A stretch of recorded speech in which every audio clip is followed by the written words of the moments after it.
everyone, and welcome to another episode of the Decision Hour. I'm Adam, and with me, as always, my partner in crime, Patty. Adam, how's it going? I'm doing good. How are you? I am doing so good. Yeah? Thank you for asking. Good. You've been very busy lately. The last couple weeks you've been busy. busy. Yeah? Yep. But all good things. I've been watching, I've been watching my friends post all these pictures of snow, and I'm sitting in my backyard right now actually thinking about how cold it is. It must be like 65. I'm hanging up on you right now. Like it is really cold for me. Like this week I just happened to be in the DC area and we got 5 inches of snow the other day. So gorgeous. And it was 24 degrees yesterday trying to walk the dog. So it's been great. You had to layer up 5 layers of clothes and then trying to go for a walk. So yeah, good times. But Patty, we got another exciting show for our listeners today. I'm honored to call this guy a brother. I've known him for many years. He's a former Green Beret turned author. He's the chief marketing officer for Heroes Media Group, and just all in all, an American badass and a great friend of ours. So I think we should bring him on right now. He's going to be talking about one of his new books. So I'm going to bring him on right now, Mr. Robert Patrick Lewis. Rob, are you with us, buddy? Hey, guys. Howdy. I'm here. How you doing? Good. How are you? Doing well. I'm right there with Patty in Los Angeles. It's freezing cold at about 60 degrees. God, I hate you both right now. Oh, I can't. I'm heading to Arizona soon, so I'll be hopefully enjoying some warmer weather here soon. So... well, listen, Rob, I appreciate you coming on. You do a lot of things, and you're an author. You do a lot of stuff for you're the CMO for Heroes Media Group, which I truly appreciate. But you've been an author for quite a while. Is that correct? Yeah, and you got to wonder when it really started. I never in my wildest dreams thought that being an author would be my thing. I had an English teacher I really liked. I've always enjoyed expressing myself. I've always been better at expressing myself through written word than I have through speaking. And just never thought it would be my thing. When I went to the Army, went through a 2-year training cycle to become an 18 Delta Special Forces medic. So at the end of it, I went to my first ODA in Germany. And, you start off with your initial counseling. So my first day on my first team, I sit down for my initial counseling with a team sergeant who's still a very good friend of mine, who had been in every war since the Iraq invasion. This guy's been around a little bit. And the first thing he says to me is, hey, you should keep a journal. Your life's about to get a lot more interesting.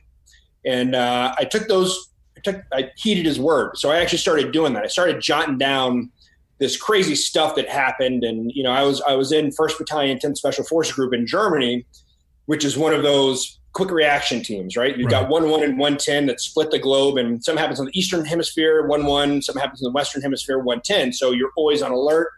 I was deployed almost 4 years straight, never to the same place. I mean, back and forth all over the place, because when you're in Germany, you're going to Africa, you're going to Iraq, going to Afghanistan, you're going back to the U.S. for training missions, Germany, also going all over the place. I lived in Germany for like 2.5 years. I was maybe there a few months. I was just gone so much. Wow. And I finally got out after my last Iraq deployment and got married pretty much immediately. And we found out we were pregnant very quickly. And I was adopted. I lost my mom as a kid. So I've always just wanted a family of my own. I've thought about that for a very long time. And I started really thinking about being a dad and like how all these crazy things had happened. And I really wanted to tell my son at some point. I now have 4, but my first child was my son.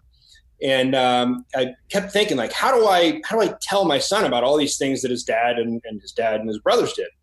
And so I found my journal and I went, all right, well, this is just a bunch of journal entries. How do I make it something more? So I started actually making it long form as something that I could pass off to my son one day. And I started sending it to the guys on my ODA going, hey, is this really how it happened? Do I have all my facts right here? Is this accurate? Because it seems too perfectly timed out. It seems like my life was a story. And then when, yeah, this is actually right. And every once in a while they'd say, oh, you left this out, or, oh, this is a little different, but pretty much it was it. And at the end, they said, hey, you got to show this to people. Like you got something here. And so that's when we decided we turned into the book. We turned to my first book, Love Me When I'm Gone, the true story of life, love, and loss for Green Beret and post 9/11 more. And I realized after we published that I had loved it. It was a very cathartic experience. I didn't write any of the 21 chapters in order. The very first chapter I wrote was about the day that I got blown up and shot in Afghanistan. And it was a really cathartic experience. I'd been having bad dreams, nightmares, all kinds of crazy stuff up until that point. But after I finished that chapter, it all went away.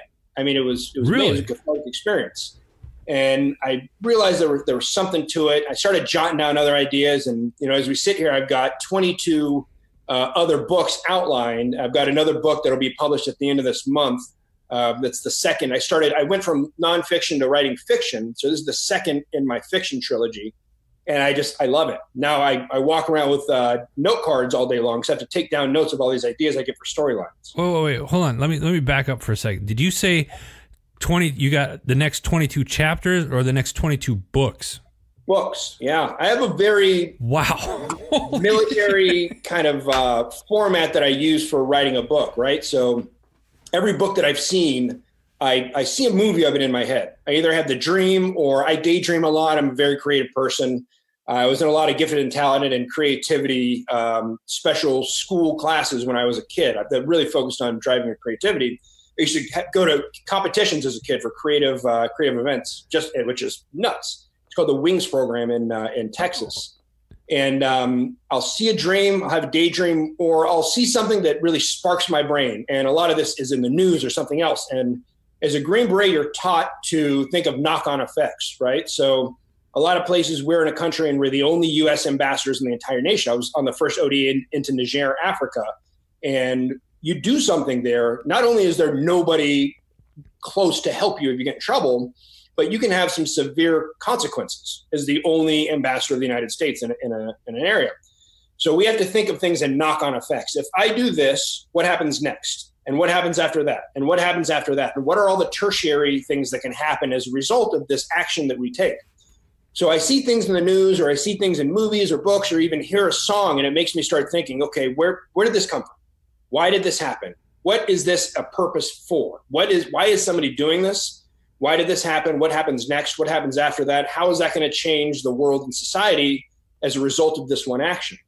And that's where a lot of my books come from. That's the Pact trilogy it's all kind of based on that, and just where my brain kind of goes. And so I've got all these different ideas and things that will come up, and I'll start writing it out. I'll have this dream. I'll write a 1-page, no more, no less document of everything that this story should entail. After I have the 1 page, I break it up into a table of contents. It's going to be a 12-chapter book or a 21-chapter book. And then I take I name each chapter once I have a link based on what has to happen in the story to progress it. Then I take that title and I write a paragraph summary. What happens in this chapter? Once I have every paragraph summary for every chapter, then I turn that summary into a full-blown chapter. And so I have this like Rosetta Stone. If anything ever happens and I get lost, because a lot of times my inspiration doesn't come in order. So I'll have an idea about, chapter 10 as I'm writing chapter 2. But because I have this source document of all of this kind of vision of what it's supposed to be, I can go back and go, oh yeah, okay, well, this is what needs to happen. This needs to happen. I'll change it. The characters come alive, so things in the story will change here and there. But it comes from all these ideas and all these things I see in the news and this kind of process that I have. And I have all these files just waiting for me to have the time to sit down and actually write them out. So I have a question for you.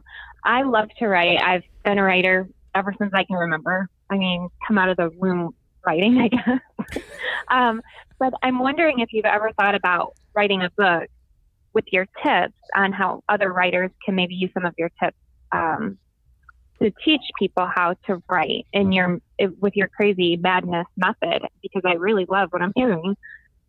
I've thought about that. I actually used to teach a writing therapy for PTSD course here at the West Los Angeles VA, where we had a lot of guys. We had guys from Vietnam all the way through OIF and OEF that were having issues. And, the whole point of this was you get guys like us that just don't really want to talk about things that happen.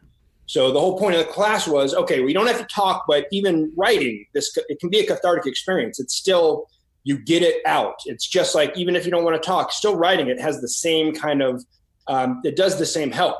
So I would teach them this method. I would teach them how to write. I teach them how to get all this stuff out. And at the end of the class, everybody had the option. You can rip this up, you can burn it, you can throw it away, or you can share it with the class, and then maybe you can share it with the world.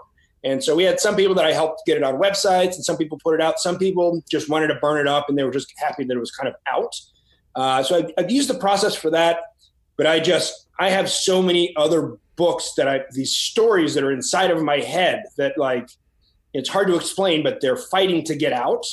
And I've got to get them out, and I can't really focus. I've got to have my focus on getting these things out of there. I feel kind of driven to have this whole movie and all these stories that are inside of my head.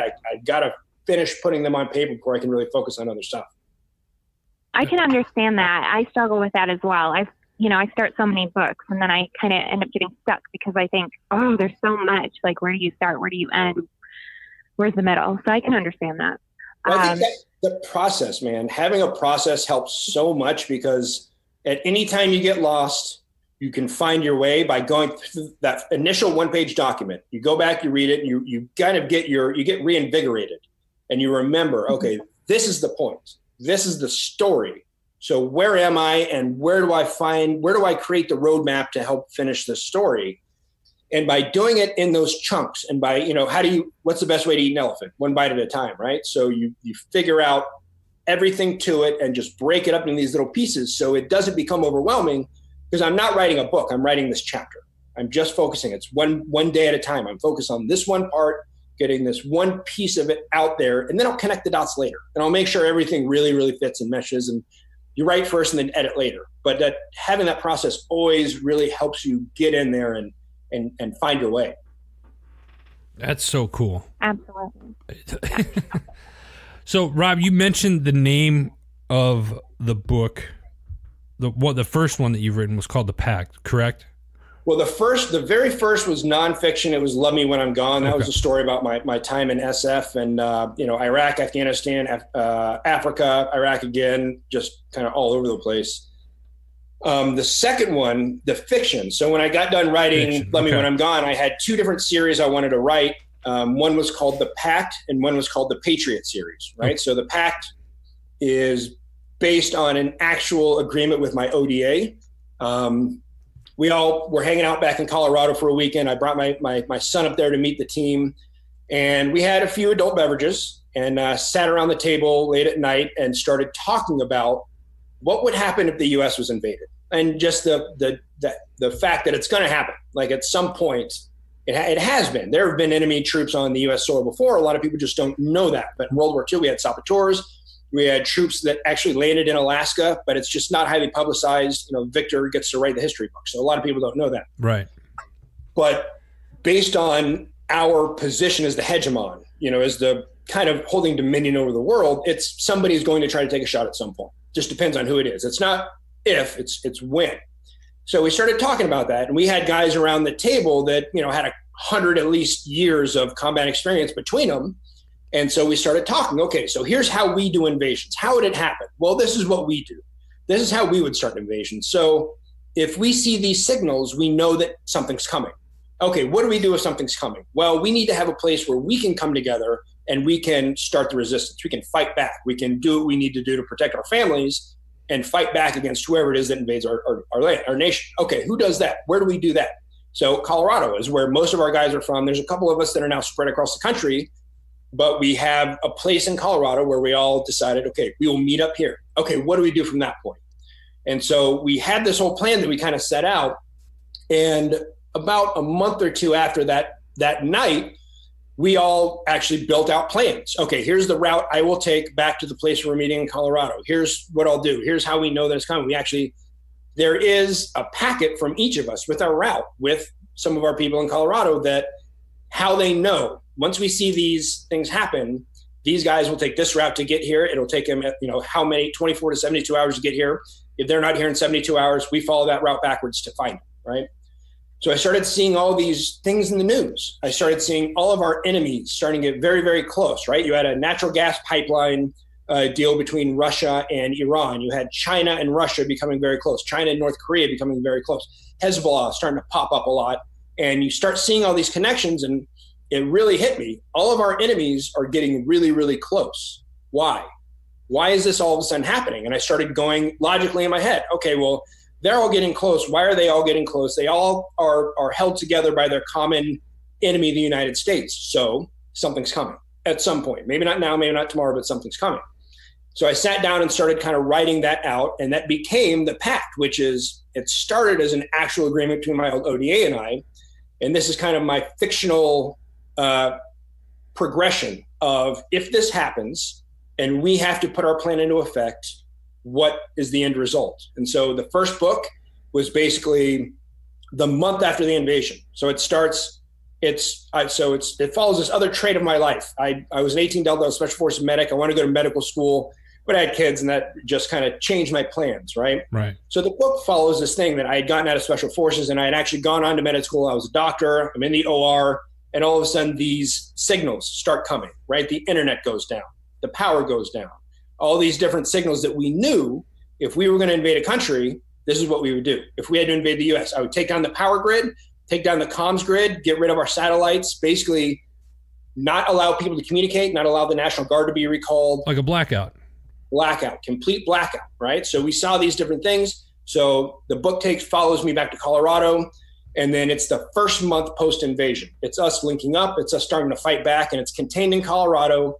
At the end of the first book, we get a message from another band of freedom fighters that are based in Texas. So some of us travel down there, and it's basically the end of the first book is this onslaught of information of this kernel of the resistance that is the sage that kind of explains to us, here's how it happened, here's who did it, here's why they did it, here's where they did it, here's the corrupt politicians that sold out our country and kind of helped do this, which is very scary now when you're seeing that I wrote this in 2014 and we're finding out a lot of this actually happened.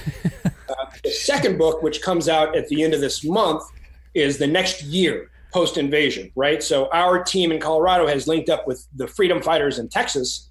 We start finding all these different elements all across the country that have done the same exact thing. And we start linking up. Our team splits in two. One half goes to the West Coast, one goes to the East Coast. One stays at Fort Bragg to liaison with all the different USASOC and the rest of the military. And it's a year of basically fighting against the invaders, against Hezbollah, Iran, Russia, and China on our shores. Now, where can people find your stuff right now? So the pactbook.com is the best place to go. It's got all the links to where you can buy it. It's got reviews, and it's got some other stuff. It's on Amazon, but I had a falling out with my publisher after maybe a little less than a year ago. So they removed the Pact Kindle and print version. The audiobook version was still up. It's narrated by Mike Dawson from the Adam Carolla Show. That stayed up, but the Kindle and the print went down for a while. So I got a bunch of messages about a month ago from all these different people that are reaching out. I get every couple of days, I get messages from people on social media asking when book 2 is going to come out. And I had all these people start reaching out saying, hey, I really want to buy the Pact, but it's $1,500 on Amazon. And so I went and checked it out. And yeah, because they had taken down, it's a supply and demand, because they had taken it down, there are people that have the book that are selling it third-party aftermarket, and it's $1,500 each. Jeez. So yeah, and I own the rights. I still had all the stuff, so I uploaded another version, but it's not properly linked in Amazon. So if you search the Pact book, Robert Patrick Lewis in Amazon, you'll get the audiobook version, and you'll get the Kindle version now, and then you'll have print versions that are $1,500 each. But if you search the Pact book trilogy, Robert Patrick Lewis, you'll bring you to the print version, which when they took down the books, I lost hundreds of reviews. So it only shows 34 reviews now. There were hundreds of them. Really good. I mean, it was 4 stars with hundreds of reviews. But I lost all those. So if you go to the pactbook.com, the Amazon link there will take you to the print. Or if you just go on Amazon and search the Pact book Robert Patrick Lewis in Amazon or Audible, you can get the Kindle or the audiobook version. All right. So we're going to make sure that we put that up. Listen, if you're listening to the show, that means you're already online. Go to thepactbook.com and get a copy of this first of what sounds like it's going to be many. You get the second one coming out. Can you give us a hint? Will there be more? Is there plans to go after a second, or are you kind of leaving? Oh, so there is. Yeah, this will be a trilogy, and it's the way that it worked out. It's one of those things where life sometimes works out perfectly, right? After I published Let Me When I'm Gone, I had the Pact trilogy that I wanted to write, and I had the Patriot series. The Pact trilogy is this story of this ODA that, the U.S. is invaded, what happens.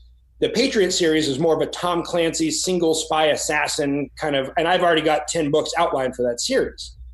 Well, the Pact trilogy, and you can, I guess where this goes, fades into the Patriot series. Gotcha. Right? So, gotcha. And a lot of this idea, I had met with some people that were thinking about turning Let Me When I'm Gone into a movie, and I talked about, writing this next series, and they went, wow, well, nobody's ever fed a nonfiction book into a fiction book. And I went, that's a really good idea, because all these people had read Let Me When I'm Gone. The people in the Pact were the same people. So I kept the same characters from Let Me When I'm Gone over into fiction, and the same characters that are still around are going to fade through into the Patriot series. So with the Pact trilogy, book 1, initial invasion, book 2, year after the invasion, kind of the fighting back. Book 3 is already nearly done. I'll just say, if you know what the Jedburghs are, so book 2 ends with us winning the battle here. Book 3 goes into us taking the fight to the enemy, basically picking up the reins that the OSS, the Office of Strategic Services, left off in World War II, where we create little teams and actually go through Russia, China, Iran, and just start taking on everybody. Boom, boom, boom. Yeah, we get some payback. There you go. Nice. Rob, we're coming up on time here a little bit.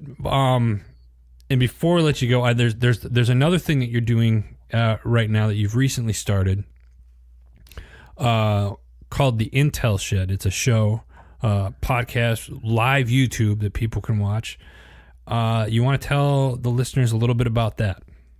Yeah. So that earlier this year, we had some things come up, and I wrote an article. What if QAnon, and the Great Awakening are real, for Heroes Media Group, and it got a lot more people read it than I ever expected in my wildest dreams. Shut the website down for almost a day. Yeah, no kidding. And of course, the malicious attacks increased several thousand%. Yes.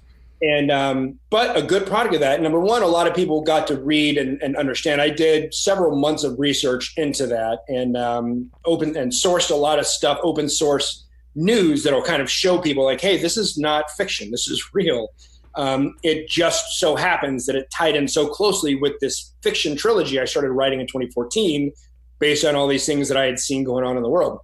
But this article, a lot of people read it and started reaching out. I had a couple of other Green Berets, former Green Berets, have reached out and really, really, really were into QAnon and researching it and looking at it, trying to figure out everything that we could, but looking at it through a different set of eyes. Rather than civilians, we were looking at it through former Green Berets with a history of intelligence operations and military operations, understanding how this stuff works, understanding communications, understanding all these different things.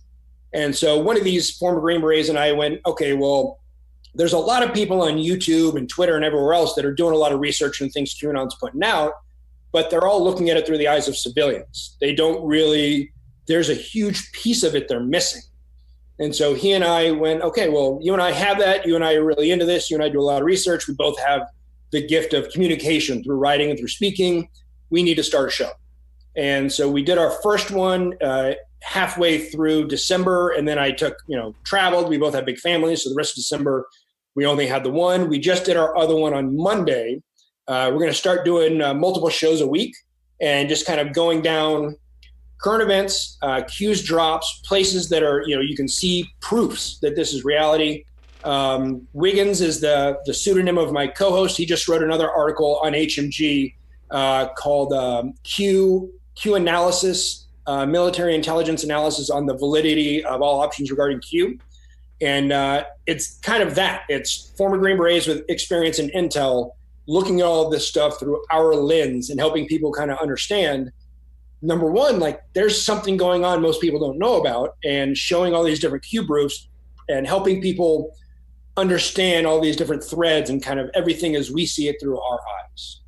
I love the show. I finished watching the second one that you guys did on Monday, and the one thing that I will say about this particular show is, mainstream media, they play off of your feelings, and in this show, that Rob and Wiggins does, it really gets you thinking. It helps you think. It doesn't necessarily, it's not all about playing with your emotions and making you believe one thing or other. It opens your eyes to really a whole nother world on what's really going on. And I'm really hoping that this spreads like wildfire and more people start watching and listening to this stuff, because like you said, it really kind of shows what's really going on out there that you're not, that you're not seeing in mainstream media, that most mainstream media companies won't even cover. If you think for 1 second that the government isn't hiding stuff from the people, you better think again. The stuff that you guys go over is so in detail, and you break it down. And I've seen the comments. If you follow, you can follow Rob on Twitter. You follow him, and if you've gone to the HMG Twitter handle, you will see the reviews on the articles that Rob have written on this stuff, and like how in depth and in detail this stuff is, and how people are like, this is the most incredible thing we've ever read. There's a lot of positiveness, a lot of positive feedback on the articles and the show. Well, it's amazing. It's kind of a blessing in disguise, right? The media has become so biased. They've become nothing more than opinionists and activists, that it's become blatantly obvious to anybody who even looks, right? It's just blatantly obvious.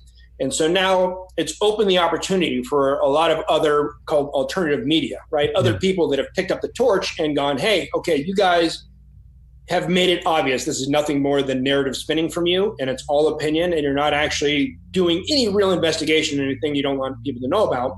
And so a lot of people have picked up that torch, and there are guys like Wiggins and I and a lot of other great researchers on Twitter and YouTube and everywhere else that, thankfully they're getting a lot of people behind them that are starting to see we're taking the bias out. You look at it from almost a military or intelligence perspective. Take out your bias. You have to number one, assume everything is possible. Right. So you can't discount anything without hard evidence that it's not accurate. Right. So take everything into consideration, look at all the data, look at all the evidence, follow all the leads, follow everything that's out there, and then make your decision, right? But that's another part that I like to do. I like to link a lot of different open source. You can see, hey, I'm not the only one saying this, but here's where you can see that there's a huge piece of this they're not telling you. And here's the proof, right? And I try to leave as much of my bias out of my writing as I can until the end. And I say, okay, now that you've read all of this stuff I presented, here's what I think about it. Right. And that's it. I think people really appreciate that, being given data and evidence and not being given an opinion until it's kind of me at the end looking you in the eye going, hey, here's what this is. Right. And so I think people appreciate that. Folks, if you don't know who Robert Patrick Lewis is, you do now, and make sure you follow him. Rob, why don't you go ahead and give everybody how they can reach out to you, follow you, and go ahead, give them a website where they can get the book, and then go ahead and give them your social media handle. Yeah, so the book, go to thepactbook.com, and it's got all the links to find it everywhere. It's got reviews from other authors and people that have read it. It's got links to a lot of my different things. You can find me on Twitter at Robert P. Lewis, and on Facebook at the Robert Patrick Lewis Author Facebook page. Folks, if you're online, if you're listening, you're already online, open up the browsers, go follow Rob. He's doing incredible things. You'll be able to see, you'll find all of his stuff on HMG as well. Rob, appreciate your time today. We got to we're up on time. Any parting words for the listeners?